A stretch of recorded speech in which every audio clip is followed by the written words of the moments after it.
अस्सलाम वालेकुम स्टूडेंट्स, आज हम असाइनमेंट 2 सॉल्व देख रहे हैं एजुकेशनल स्टैटिस्टिक्स की 8614 की। तो हम इसको देखते हैं।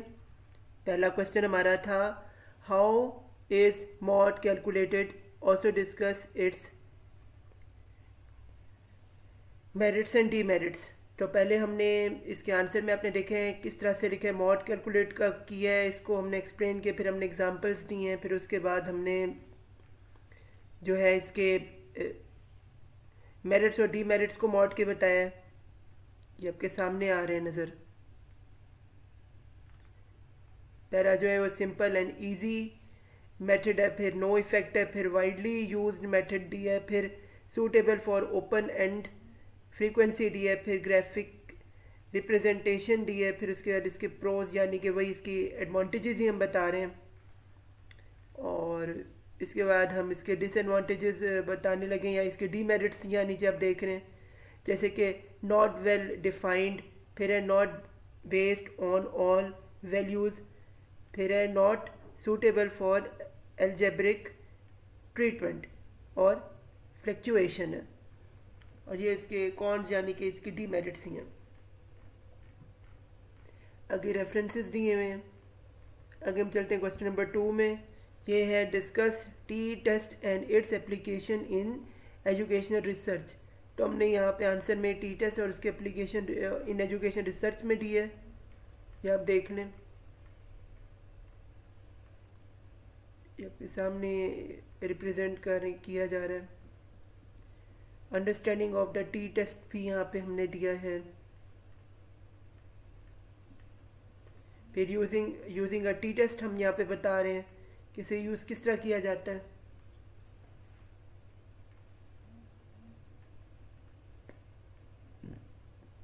आगे हम टी टेस्ट की फॉर्मूलेशन दिखा रहे हैं, ये देखें। आगे टी स्कोर्स के बारे में बताने की है क्या, कि टी स्कोर है क्या, ये देखें। फिर हम पेयर्ड सैंपल टी टेस्ट के बारे में यहाँ बताया हमने।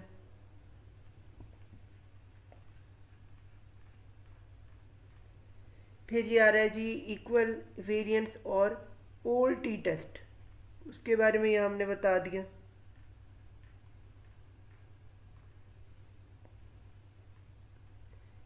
फिर हम अनइक्वल वेरिएंस टी टेस्ट के बारे में बता रहे हैं।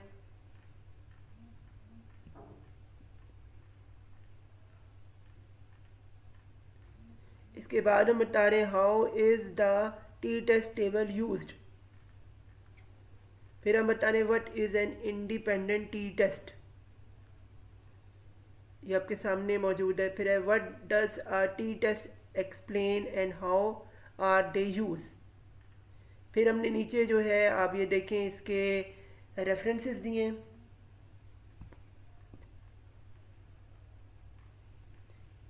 ये हमारे रेफरेंसेस पूरे होते हैं इस जगह पे। आगे हम चलते हैं क्वेश्चन नंबर 3 में।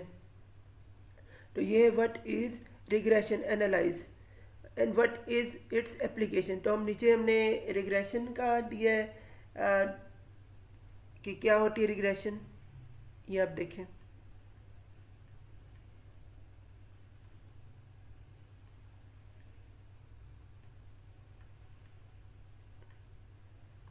Regression is a statistical technique, should not be confused with the concept of regression to the meaning means revision, ये नीचे बताया हुआ है।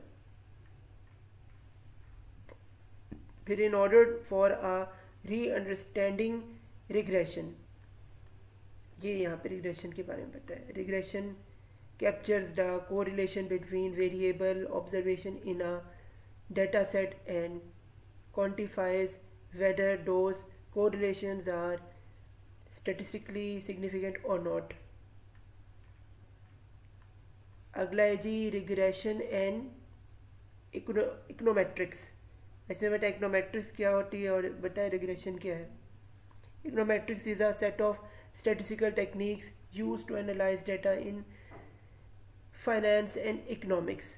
ये यहाँ पे इसकी बाद में बताया है, ये भी देखें।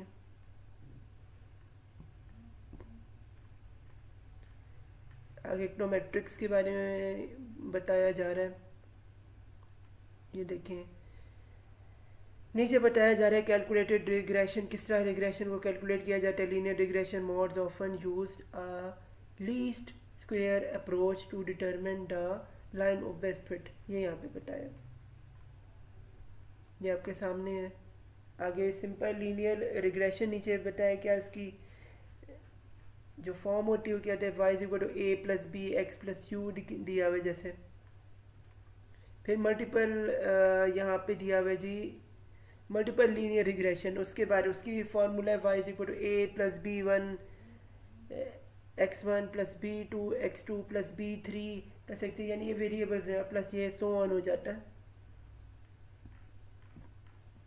फिर है examples of how regression analyse is use in finance, कि जो रिग्रेशन है वो फाइनेंस में किस तरह से इस्तेमाल होता है, तो उसके बारे में बताया हुआ है कि जी regression is often used to determine how many specific factors such as price of a commodity, interest, particular industry और sectors influence to the price movement of an asset. ये आपके सामने आ रहा है। फिर ये लिखा है जी what is it, why it is called regression, क्यों रिग्रेशन कहते हैं, इसके बारे में यहाँ बताया है। नीचे पूरी की पूरी हिस्ट्री बताई गई है आपके सामने। और नीचे बताया जी what is the purpose of regression, purpose क्या है रिग्रेशन का, ये भी नीचे जो है ये एक्सप्लेन कर दिया गया। फिर है जी रिग्रेशन एनालिसिस इन फाइनेंस, वो भी यहाँ पे बता दिया है, ये आपके सामने मौजूद है। Regression analysis comes with the several approaches in finance,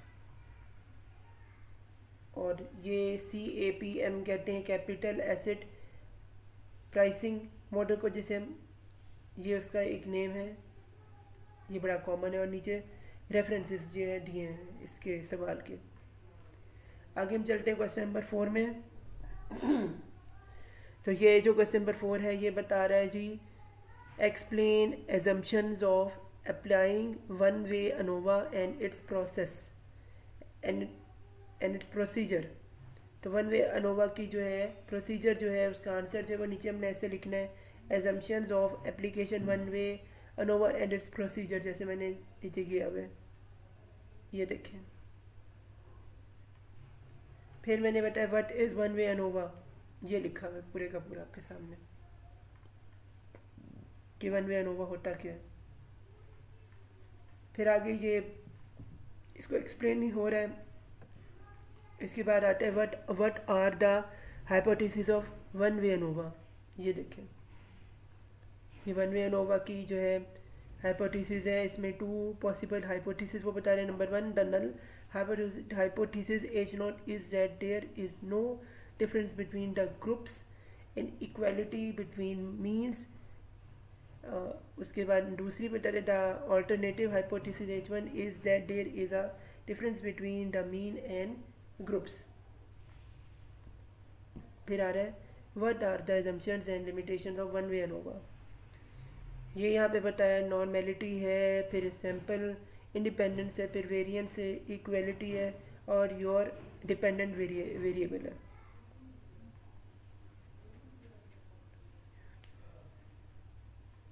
फिर है जी when to use one way ANOVA, उसके बारे में यहाँ बताया।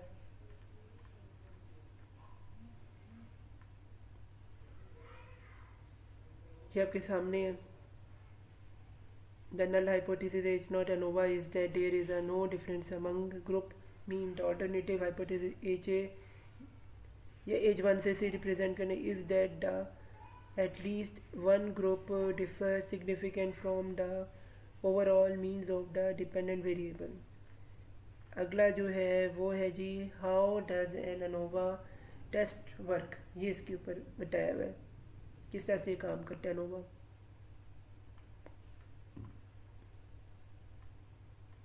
फिर जी assumptions ऑफ ANOVA यहाँ पे हम दिखाने जा रहे हैं, ये नीचे आ रही हैं assumptions ऑफ ANOVA। तो पहले जो assumption है वो है जी इंडिपेंडेंस ऑफ ऑब्जर्वेशंस, फिर है जी normally disturb response variable, third है जी हेजमनी ऑफ वेरिएंस, ये 3 आ गया। फिर है जी परफॉर्मिंग वन वे अनोवा, किस तरह परफॉर्म किया जाता है, ये इसकी एक्सप्लेनेशन यहाँ पे दी गई है। फिर आगे आ रहे हैं हमारे पास जी reporting the results of ANOVA, ये यहाँ पे दिया है आपके सामने। और नीचे जी ये आपके रेफरेंसेस आ रहे हैं। और ये हमारा जी आखिरी सवाल है इस असाइनमेंट नंबर 2 का 8614 का। वो कहता है question number 5, explain rational and procedure of chi square goodness of fit test. तो rational and procedure of chi square goodness of fit test जो है ये हमारे पास आ रहा है। ये क्या होता है ये आप देख लें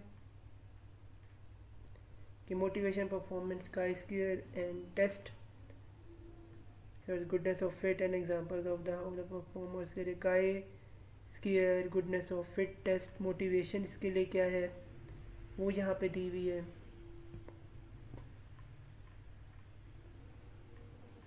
फिर है जी chi square goodness of fit test formula दिया हुआ है कि chi square goodness of fit का फार्मूला जो है उसमें क्या है, H nought null hypothesis variable follows a hypothesis distribution and h1 alternative a variable does not follow the opposite. So we have a formula to calculate chi-square test जो है वो क्या होता है, h x square is equal to sum of o minus e का square divided by e, where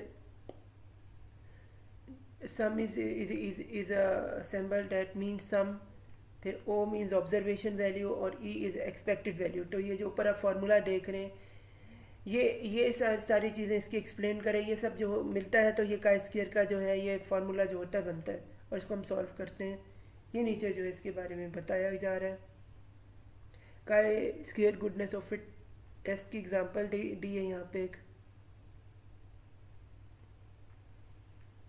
define the hypothesis और H not एच1, फिर कैलकुलेट कैसे हमने करना है ये यहाँ बताया है जो इसका प्रोसीजर होता है। फिर कैलकुलेट द टेस्ट स्टेटिस्टिक्स, वो हम कैलकुलेट करते, फिर हम calculate the P value test की किस तरह निकालते हैं। हम यहाँ पे डिग्री ऑफ फ्रीडम देखते हैं इसका, फिर हम देखते ड्रॉ अ कंक्लूजन वो किस तरह से निकलती है, फिर नोट करते हैं। फिर हमने काई square goodness of fit line के फिट टेस्ट के बारे में बता रहे हैं। फिर हम देख रहे हैं when to use the chi square of a fit test, कब chi square feet test use करना है वो कंडीशंस जो है नीचे बतानी। फिर स्टेट द हाइपोथेसिस, फिर फॉर्मुलेशन एंड एनालाइज प्लान बताया जा रहा है। फिर एनालाइज सैम्पल डाटा बताया जा रहा है, D F A is equal to K minus 1, यानी कि जो है कम करना है। ये जो होता है डिग्री ऑफ फ्रीडम होता है, ये बड़ा ज़रूरी होता है।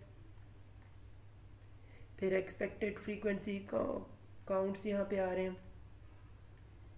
फिर ये वही काई स्क्वायर का जो ऊपर फार्मूला पढ़ना है ये वही जो इसके बारे में यहाँ बताया जा रहा है। फिर यहाँ पे बता रहे कि इंटरप्रिटेड रिजल्ट किस तरह करना है, तो ये इसका तरीका है।